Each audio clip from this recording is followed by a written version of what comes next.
Thank you very much for putting this on. Also, a big shout out. There's a team of people that are making this happen, and just nothing but thanks for everybody in the background that helps this work and work very well.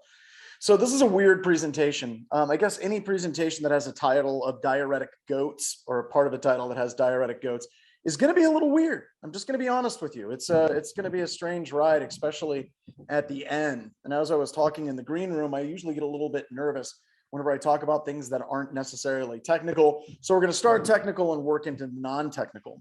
So I want to talk about cyber deception. I fundamentally believe that cyber deception is absolutely essential for any security program whatsoever. If you run across people that are like, well, you should do everything else right first before you do cyber deception, those people are wrong. And the reason why is because you will never get to the point where absolutely everything is working absolutely the way that it should in your organization. So that's basically a neat way of saying we're never going to implement cyber deception ever. And the reason why cyber deception is more important now than it's ever been is because a lot of the different defensive architectures that organizations have are very consistent.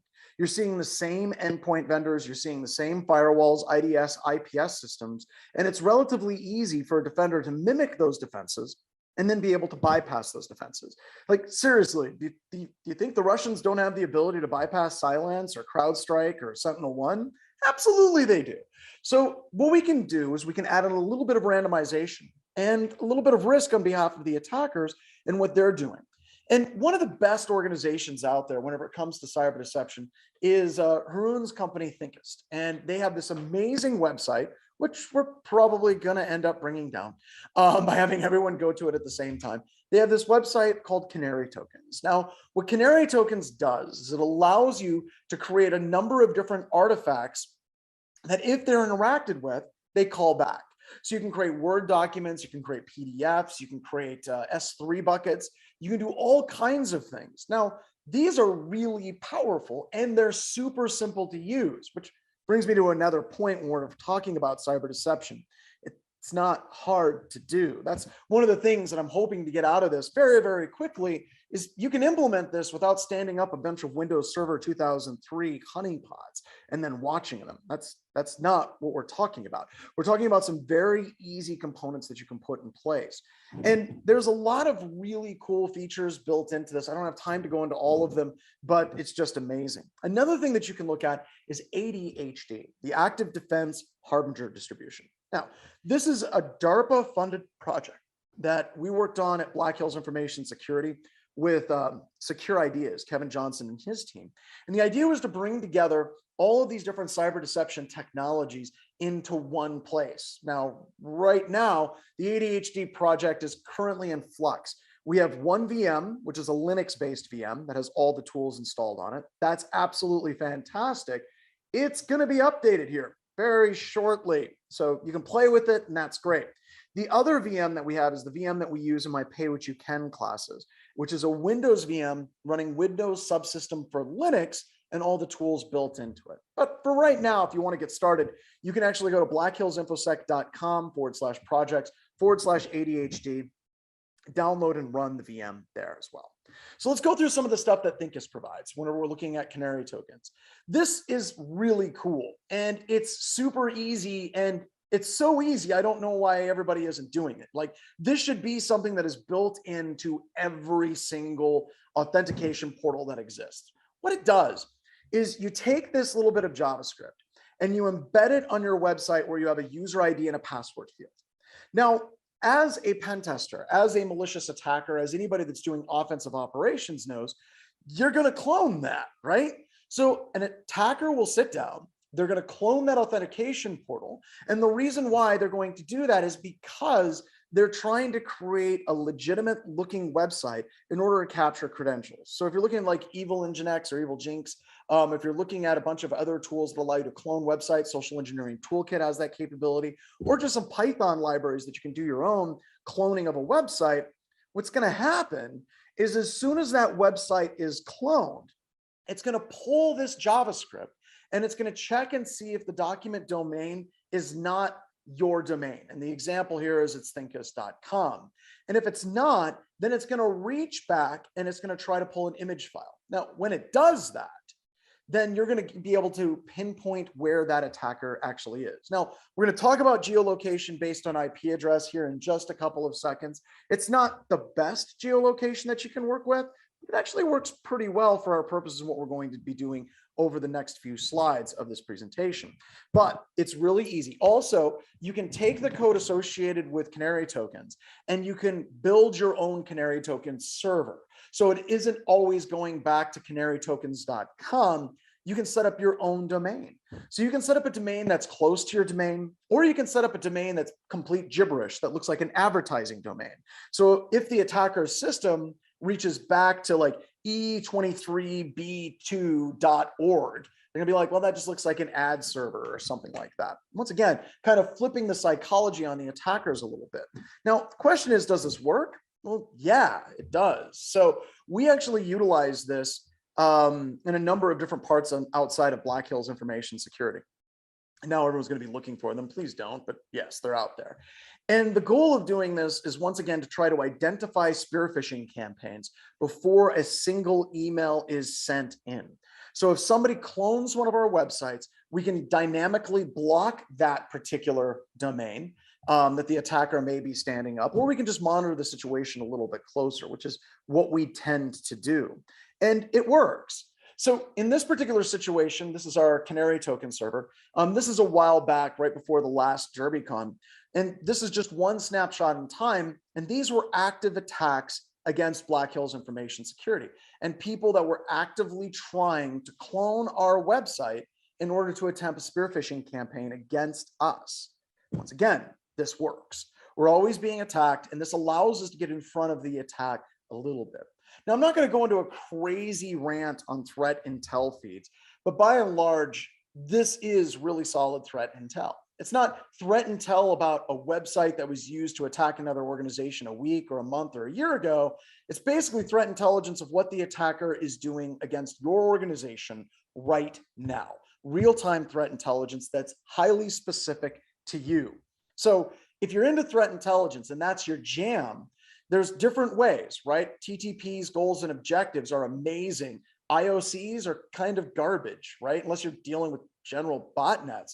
What you're always after is you're trying to get the most on the ground truthful information of what the attacker is doing right now. And cyber deception allows you to do that. Allows you to dynamically see, look, these are the IP addresses the attackers are currently using. We can start monitoring these IP addresses, or we can actually do some type of blocking or shunning of these IP addresses as well. Now, Word documents. I once had this idea of completely redoing green eggs and ham and doing it all for cyber deception. You know, would you run it from a share? Would you run it from a chair? Would you run it from Tor? If the FBI comes, should you open the door and kind of do it that way to get the point across? But Word documents are probably one of the most basic types of cyber deception and attribution that you can utilize. The idea is post-exploitation. An attacker breaks into your environment, and then they may use some utility that'll search through all the shares that are available to the specific user account that they have compromised, looking for specific documents. Documents with words like passwords or SCADA, ICS, HIPAA, whatever, social security numbers. You can create documents with keywords and put them on shares that an attacker is absolutely going to find through an automatic fashion. So they run this, they scan through the environment, they find the document, they open it. You could also put it up on your website, like help desk instructions or VPN instructions, or I don't know, server passwords.doc. That last one is a little bit out there, but you can basically have it be part of your web infrastructure that your general user population is never going to. Reference it in robots.txt, and attackers will actually go there as well. So there are some things to keep in mind. Once again, when you're dealing with this, the vast majority of Word docs, especially the ones that you use from Canary tokens, they're going to be triggering based on IP address. So a while ago, I had my brother who works at Black Hills Information Security. I sent him a doc, and it was like 2 o'clock in the morning. And this was before DerbyCon, the last DerbyCon, once again, kind of feeling nostalgic because I don't know, just am. And I was like, Brian, you got to open this document. He's like, I'm not supposed to open this document. This is against BHIS policies. This looks weird. We shouldn't be doing live testing. I'm like, come on, Brian, open the document. So he opened the document. Now, I wanted to demonstrate what type of accuracy you could actually get with basic IP address. I mean, anybody who knows anything about geolocation by IP address knows it sucks, right? And if I was going to try to get geolocation for some of my networks, it's going to put me in Kansas. Or if you're downtown Louisville, it's going to put it somewhere in Louisville, Kentucky or Kentucky. That's really horrible geolocation, not that valid. And if you believe that, you'd be right. So we were at the hotel all the way downtown Louisville, and it put us a pin way far away from where we actually were. Once again, there is value in this, right? We know the attackers are in Russia. We know the attackers are in China. We know the attackers are in Kentucky, right? There's some value there, but it ain't great value.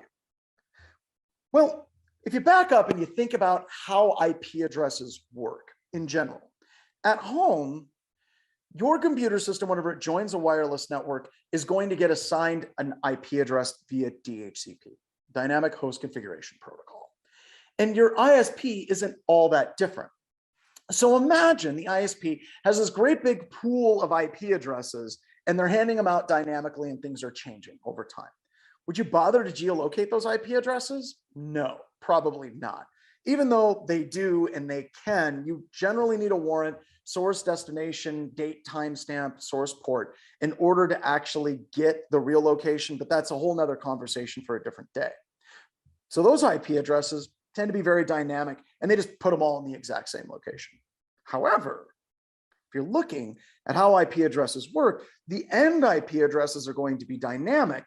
The routing IP addresses tend not to be. So if you can trace route to an IP address, go to the second to last hop, back up, and go to the edge router, well, that edge router tends to be far more accurate. And in this particular situation, it had us a block away because we were staying at the Hyatt Regency, a block and a half. Now that's far more accurate geolocation on the attacker. This is cool, right?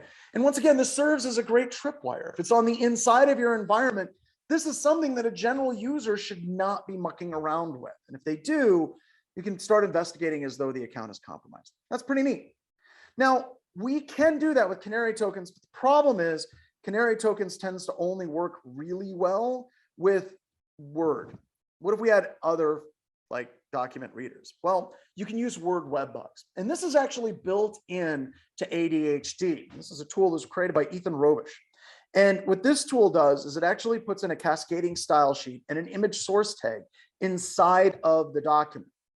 The cool thing about this is it works on Avi Word, LibreOffice Writer, Microsoft Word for Mac, Microsoft Word for Windows, Apple TextEdit, some versions of Apple TextEdit. It's far more effective as far as what it actually pulls up, which is pretty cool. The other thing I would encourage all of you to do, you can sprinkle these documents liberally throughout your own environment. Once again, no great risk. We aren't hacking back. We aren't doing anything that requires a seismic change to our infrastructure. So far, it's no big whoop. Stand up the server, sprinkle up some documents, sit back and wait for the alerts to come in. The other thing you can do is if you go back to the MITRE attack technique matrix, there's a lot of techniques there. One of the things the MITRE attack technique matrix doesn't do as well as I would like it to do is frequency. How often are certain attack techniques utilized versus others? So one of the attack techniques that attackers use all the time is password spraying. Post-exploitation, running net user space /domain, dumping all of the users from the environment, and then doing a password spray with PowerShell or a for loop from the command line to try each one of those user IDs indiscriminately with a given password. Let's say a password of winter 2022 or PancakesCon 2022, because some people might have that for their password as well. So they'll try to use that single password against all of these user accounts. Well, something you can do next Monday or Tuesday, if Monday is a holiday for you, is you can set up an account. I use an example of admin administrator. You don't have to do that. You can name it anything, just create an account. So you're going to create an account, give it a really long password, log into the account.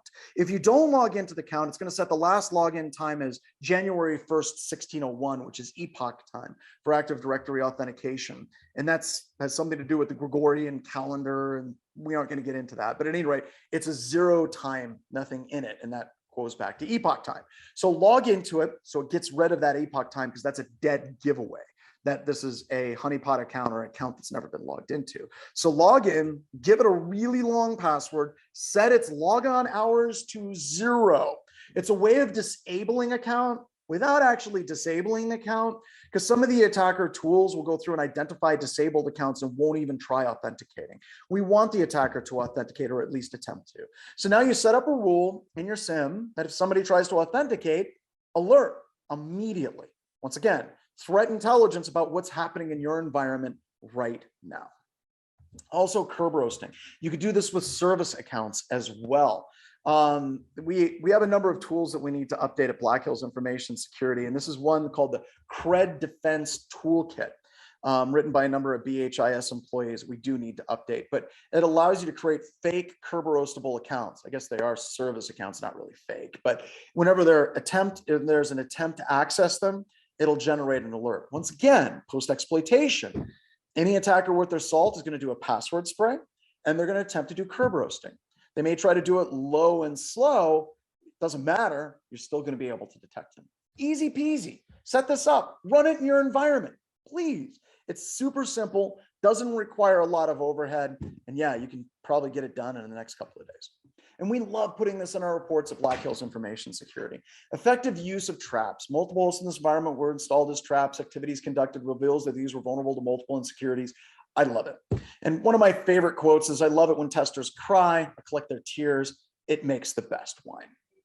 The other tool that we have is one called Honey Badger. This was originally created by Tim Tomes, and we forked it. Bradley has forked it recently.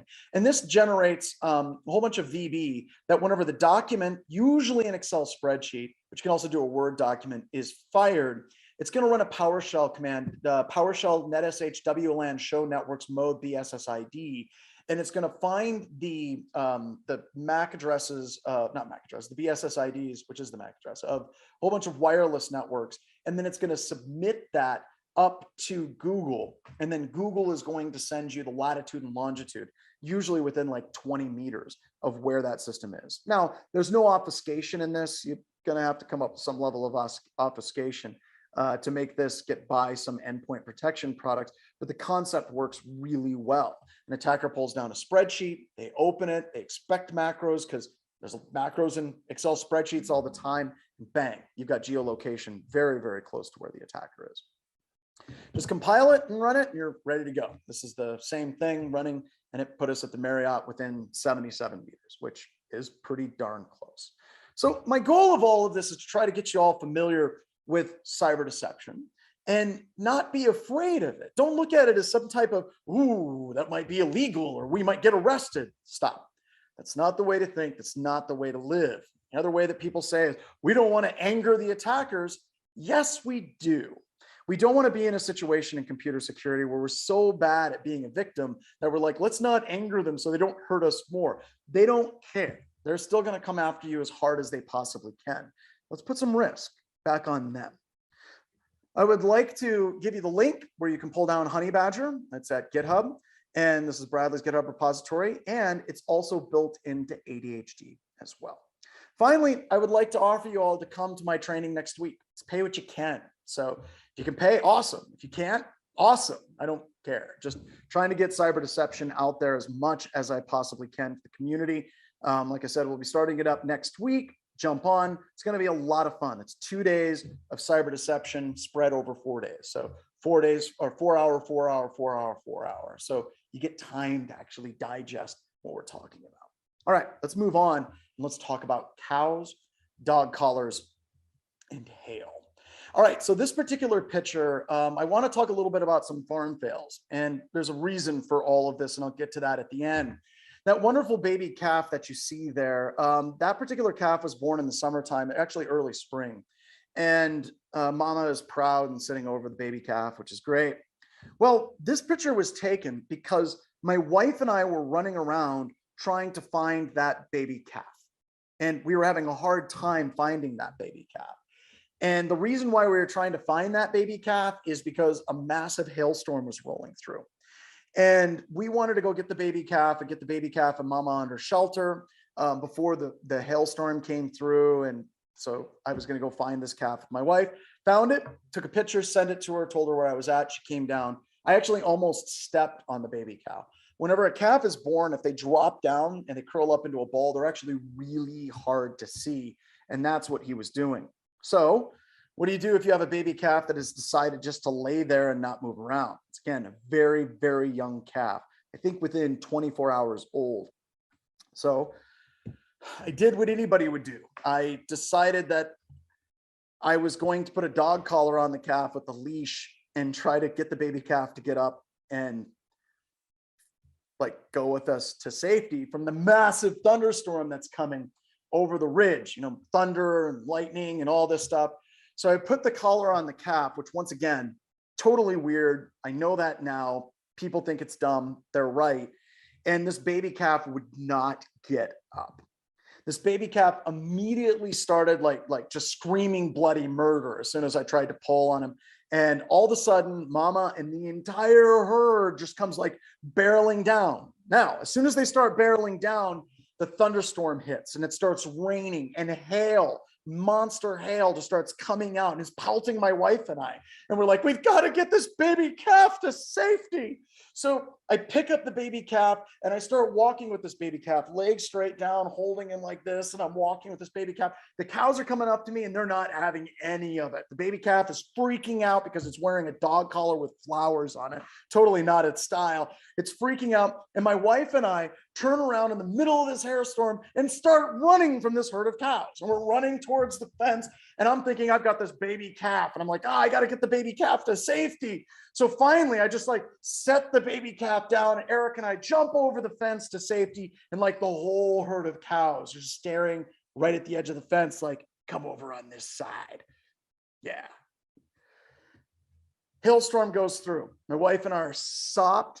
We're freezing cold. We've got welts from hail all over us. And the baby calf just like gets up, goes to mama, and just starts chilling out for the rest of the day. Then when my family members came and visited us and they saw this calf with this dog collar for like the next week, they're like, why the hell does your calf have a dog collar? That's really weird.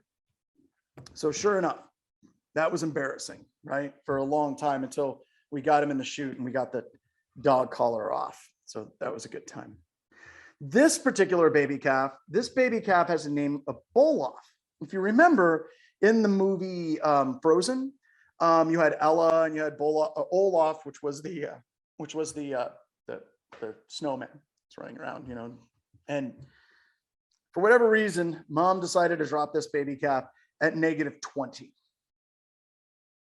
By the time that we got to this calf, he was outside. He was sitting in a bunch of feed, and we picked him up. And his hair, he was just born, so he's still wet. So he was crusty because he was frozen. And we moved him into the shop. Now he was still very, very, very new, and mom hadn't gotten protective of him yet. Now that usually takes a little while, a few hours, for the mom to get protective. Otherwise, they're like, dang, that's one big ugly turd, and they just move on.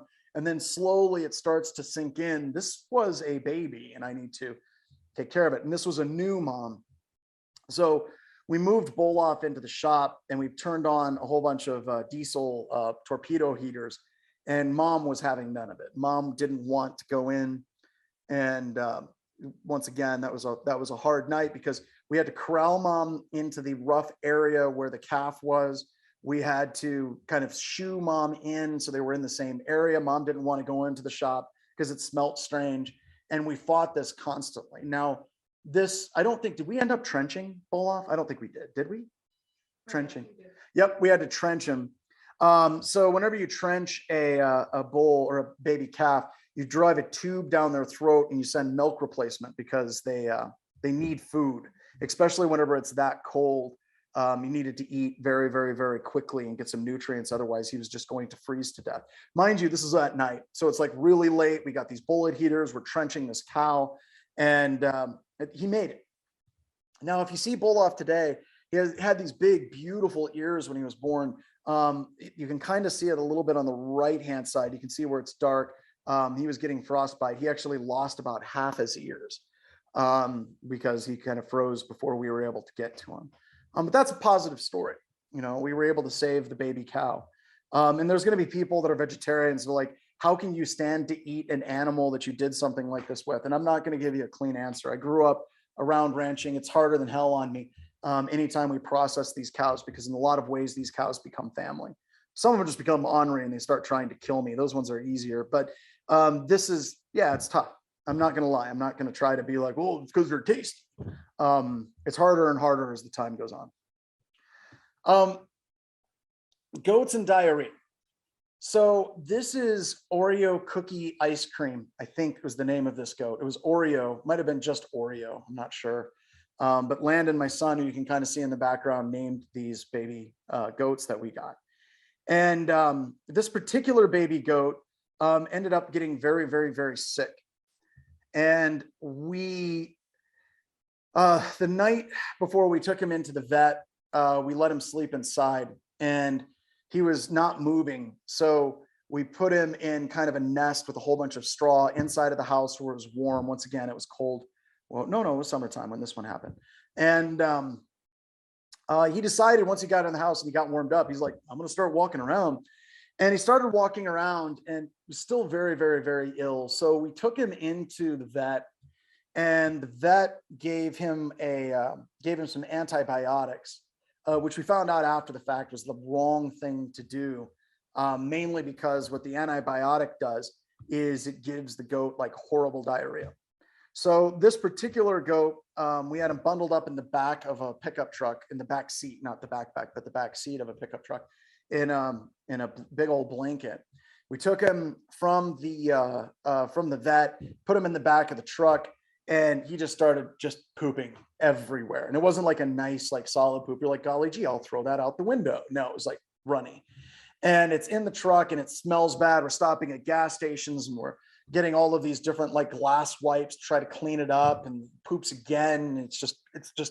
It's horrible, right? And then we ended up getting home, and my wife went shopping at Walmart. She's like, well, I'm going to go shopping at Walmart and get some groceries and stuff. So I had this goat with my youngest son, and brought him into the foyer. Actually, I had him out on the porch because he was all poopy. And I told my youngest son, hey, don't bring him into the house. We have to clean him up. So I leave to go get some cleaning supplies. I come into the front porch, and there's this lagoon of diarrhea. And what had happened was my youngest son decided that he was going to bring the goat in and then get some warm water and dump it on the goat's butt to clean his butt inside on our entryway. Now we have stone in our entryway, so it wasn't like carpet or hardwood floors, but it's just like this huge pool of like just diarrhea water, like everywhere. And I go in and I'm like, Landon, what did you do? And he's like, I was just trying to clean it up. And he's got this bucket and it poops everywhere. At this point, Oreo decides to like get up and like start walking around. Now he has a leash on, right? So he's walking around, and we're trying to like, clean up the mess while this goat's walking around. The other goat that was a pair to this one, a white one, which I think was Vanilla, or Nella as we called it, decided, hey, my friend's home, I'm gonna go hang out too. So he comes in and starts walking around through the diarrhea. And then my two dogs, and I'm going to show you on the next slide, are like, it's a party. And I'm running around the house and I'm trying to like get these dogs and these goats, and they're like tracking this diuretic water all over the house. And I'm running around and I'm trying to get them all taken care of. Finally, the goats get outside. I get the dogs outside, because as soon as I start doing this, the dogs and the goats are like, we're playing tag. And they're like running around, hiding from us. And we get them all out, and the house is just like crap everywhere. And I spend like the next hour like cleaning it up and bleach and vinegar, and I just trying to get the smell of diarrhea out of the house. And it's absolutely miserable. And of course, they're all outside, and they're like, hey, can we come back in? That was fun. So just like probably one of the biggest messes I've ever encountered in my life. Not the biggest. This was right up there. This was top 5 for sure. And after I get it all kind of cleaned up, and I kept cleaning, and I kept cleaning, and I kept cleaning, and my wife shows up with the groceries, and like, did I miss anything? And I'm like, I can't get the smell of diarrhea out of the house. I've tried, and I don't know where it's at. And she like comes in and she's like smells. She goes, I'm pretty sure that's you. And I realized at that point I was probably covered in it. So I had to shower and get everything cleaned up. So fun story. It's actually not. The goat passed away that night. And that's not the only animal we've lost. I've lost a couple of calves. I have lost multiple piglets. I've lost chickens. I know chicken's kind of a dumb animal. There's a couple of chickens that I've gotten close to, my family's gotten close to over the years. And whenever you're around farmers and ranchers, they're like, oh, it's just the way it is. You just, kind of move on. It still hurts, right? Like these animals become part of the family. And these cute little baby goats were definitely part of the family. And now we have 2 other goats that have long lived, and they're doing really, really, really well. But it's hard, right? It's very hard. And this picture is a hard one for me too. That's Muffin and Lily, 2 of the best dogs we ever had. I would say the best dogs that we've ever had. We currently have not a puppy. He's about 1.5 years old. His name's Tahoe, and he's doing really, really good. But even him, he's a cow dog, and he got kicked by a cow, and we thought he was dead. Lily got bone cancer when she was about 2 or 3, and we had to put her down. And Muffin was an older dog and was up underneath the vehicle, and the vehicle ran her over. And the reason why I'm saying this is these stories of fails are fun. Anytime someone can share that type of visceral experience of failure and what happens, these are kind of fun stories, but they kind of cut. And every time somebody talks about a manager that was a horrible manager, we joke about it now, but it hurts at the time. When you have these amazing dogs on the farm, and you lose them both within like 48 hours of each other, or you have bulls that you try to nurse back to health and they end up crawling underneath a bale feeder and freezing to death, or like I said, piglets that are born, and for whatever reason, they were born on one side of the pig pen far away from the straw, and they ended up dying because mom didn't move them over or didn't have them. She was a new mother. So you deal with this all the time, and you're constantly dealing with these setbacks, like constantly. It's unending. And there's things I didn't even talk about. Like I didn't talk about a UTV accident that almost killed my son. I didn't talk about slipping off the top of a skid steer while putting up a roof and cracking some ribs, multiple different trips to the ER for stitches, cows on the run. Like drones are awesome for cows that disappear, but trying to corral cows, and my wife running into a hornet's nest, trying to get the cows back. This is a picture of a forest fire that happened 1 year ago in December, that we were out all night digging up trenches to stop the fire, clearing out undergrowth, because we thought for sure our entire place was going to be hit as soon as that fire got into the lower part where the wind was coming up at 55, 60 miles an hour. It was going to like take us out. Chicken coops burning down in the middle of winter, tons of gardening fails. I always joke, if you open up a book and it says gardening in the Black Hills, it's just one word, don't. But there's tons of fails associated with that. Castrating pigs, not even going to talk about that. Tons of equipment failures and working on equipment, and frozen fuel lines, water in the fuel lines, and just trying to deal with all of that. More sad dog stories. Some are too raw, I can't even talk about. Construction fails, trying to build something and working with construction companies, and it takes 2-3 years. And this is for me, we have a small farm. And for me, growing up around ranching communities, this was normal. This is just the way it was. You always were dealing with things like this, like a herd of cows going out on the water in a feed, in a stock dam, and they all break through the ice and they all freeze to death and die. This is what it's like. And there's questions, and they're valid questions, about why the hell do you do this? Honestly, I can't imagine living my life any other way. It's tough, right? You're constantly fighting these things. And I think a lot of these farm fails can apply to computer security. And it's not that much of a stretch. I had a student last week. in my intro to security class. And I've never been so worried about a person in my life. He was constantly talking about self-harm. He constantly needed help, which was fine, and constantly put himself down as though it was his hobby to tear himself down. Eventually, he just stopped responding. I hope he's okay, but I feel for him. And over the years, teaching and working with lots and lots of people, you end up running across these people. And you may be one of those people as well. You may have to deal with that. So I want to give you some concepts if you're new to security, even if you're not new to security. I see people on Twitter that are hurting. I see people on Twitter that are bleak and they put themselves down. The first thing I want you to understand is failure is part of the system. You see InfoSec thought leaders or InfoSec rock stars, you see these people up on talks and they do all of these amazing things. And if you really sit down and talk with them and have a dinner or a beer or a root beer with them, there's a ton of failure that goes into that. To that one presentation that you saw that just blew your socks off, there's a tremendous amount of failure that goes into that point. And we don't talk about it, and we should. We really need to be talking about what our failures are and how we can do better. I want you also to focus on the good things. I think especially in these days and age, it's really easy to get so caught up in all the negativity. I don't want to say that things aren't bad because there's things that suck, right? I don't want to say that things aren't going to be, that they could be a whole lot worse.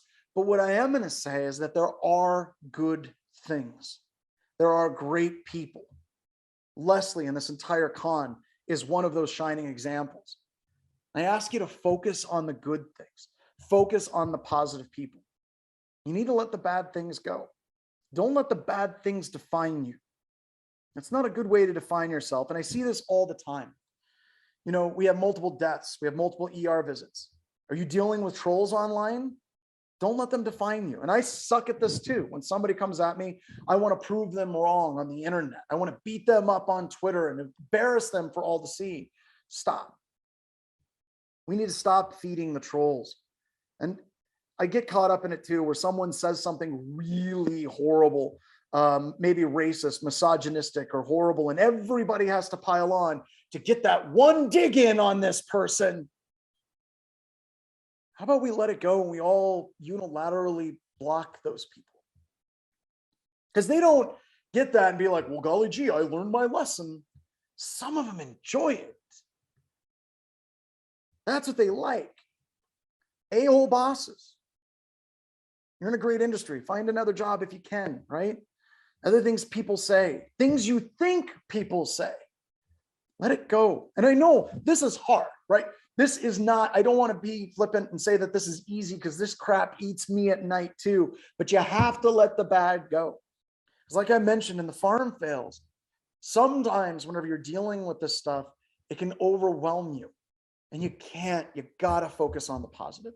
You've got to keep going. You've got to keep trying. And you see this like farming in social media and in the movies. I think it's funny whenever you see people start a farm in the movies. It's just like all of a sudden they change into jean jackets and the next thing you know, they're producing tomatoes the size of your head, pumpkins the size of a small car. They've got cornrows that are amazing and it looks like it's super easy. And then you're trying to do this and you're failing at everything and everything is dying around you. Don't trust the movies. Social media. People say, oh, you know, I'm trying to start a farm. And if I'm on Facebook, I have all these people that are showing their amazing bounty and all these amazing things that they did. And I suck. It's funny. Social media is no different in the farming community than it is in the security community. Can't trust these things. I really want to ask, you know, make being positive the focus of what you do. And I know that this is hard. I know that this is difficult.